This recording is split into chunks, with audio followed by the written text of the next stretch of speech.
Welcome back my channel. आसंतु आज देखिवा माछर बेसर करिया पई मु गोटे मीडियम साइज रो माछ नैची। मीडियम साइज माछ माने 700 रु 1200 1400 भितरे माछ आपनको पसंद अनुसार ताको काटी आनी क्लीन करी सेतरे हळदी गोळेई रखिबे एवं ताको भाजी देबे। जेमती तेल रे आमे नॉर्मल माछ भजा करू सेही परी भाजी देबे। माछ को कढ़ाई रे तेल पके पके भाजीबे, ताको छाणीबेनी। माछ भजाटा ही टेस्ट लगे, माछ छाणी देले तार टेस्ट पड़े जाए। सबु माछ भजा सरला परे माछ भाजी सारला परे आमे बेसर पई मसला प्रस्तुत करिबा। मसला पई सेही एका जिंस सोरिष, अदा, कंचा लंका, सुखला लंका एवं रसुण यह को ग्राइंडर रे पके पूरा चिकन बाटी देबे। जदि शिल रे बाटी परचन ताले बहुत भलो, शिल पटा टेस्टटा बहुत भल लगे। ता संगे सोरिषर चोपा मध्य बाहरी जाए, किंतु ग्राइंडर रे बाटिले ता चोपा बाहरिबा टी कष्ट हो पड़े।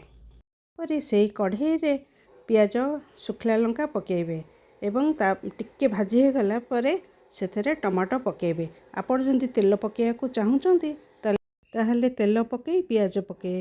मु कम तेल रे करूथुआरो सेही माछ भजा कढ़ाई रे ही डायरेक्ट पियाज एवं सुखला लंका पकेइथिली। टिके भाजी होला परे टमाटो पकेइथिली।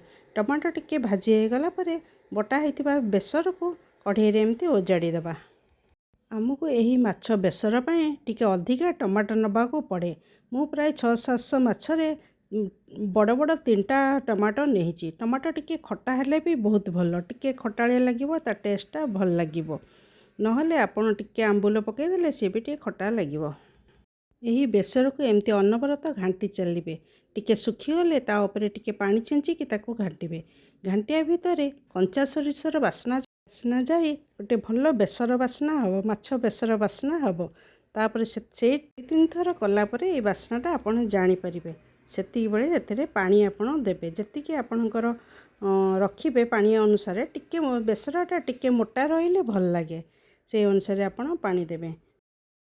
तापर पानी दे सला परे ताको भल भाबरे फुटै देबे। सेथरे लूण हळदी पके देबे।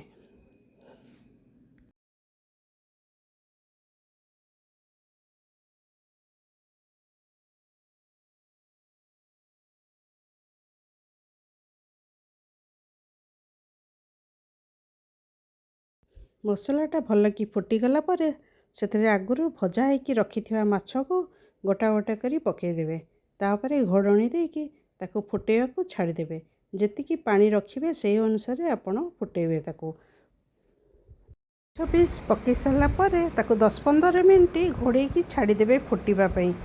माछर झोल मसला ता भितरे जरी जिवो एवं बेसर खाइया को टेस्ट लागिवो। एथर आमे गैस बंद कर देबा। आमर रेडी हो गला माछ बेसर। माछ बेसर साधारणतः पखाड़ रे एवं गरम भात रे खाइबा को बहुत भल लागे। यह साधारणतः वर्षा दिन बेसी भल लागे। वर्षा दिन बहुत माछ मिले, से टाइम रे माछ बेसर करी खाइबे भारी बढ़िया लागे। वर्षा दिन रे वर्षा पाग को एवं वर्षा को माछ बेसर जा घरी हेतिबो, बास्ना पूरा चारिआडे चहटिक जाउथिबो। सेही बास्ना सुनले भी पाटेरु नाळ बाहरे। माछ बेसर केवल आम ओडिशार ऑथेंटिक मेनू। यह तैयारी करतु, निजे खातु एवं अन्य मानक खुआतु। भिडियोटी जदि भल लगे ताको लाइक, शेयर एवं सब्सक्राइब करिया को जेमती भूलिबेनी। माछ बेसर खाई रहउची। नमस्कार।